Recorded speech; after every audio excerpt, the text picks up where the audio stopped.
കുട്ടികളുടെ mobile addiction കാരണം ഒരുപാട് കുട്ടികൾ 10ാം ക്ലാസ്സിൽ പഠിത്തം നിർത്തി വീട്ടിലിരിപ്പുണ്ട്.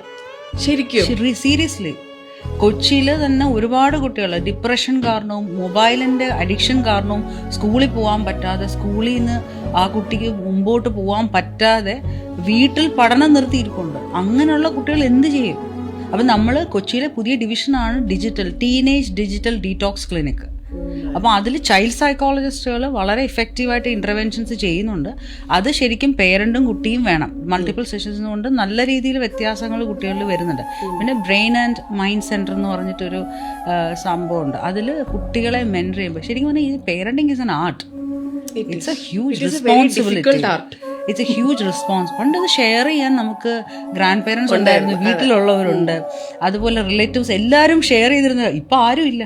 അച്ഛനും അമ്മയും ഭയങ്കര തിരക്ക്, ഒരു കുഞ്ഞ് കാണും, അതിനെ ഹെൽപ്പ് ചെയ്യാൻ ആരും ഇല്ല. അപ്പം വി നീഡ് സംബഡി സപ്പോർട്ട്. അപ്പം ആ റൈറ്റ് ഏജിൽ റൈറ്റ് ഇൻ്റർവെൻഷൻ കൊടുത്താൽ ഒരുപാട് കുഞ്ഞുങ്ങളെ നമുക്ക് സേവ് ചെയ്യാൻ പറ്റും. അപ്പം ആദ്യം മുതലേ ഇങ്ങനെ അബ്നോർമലായിട്ടുള്ള കാര്യങ്ങൾ കണ്ടു കഴിയുമ്പോൾ it's better to seek an advice at least.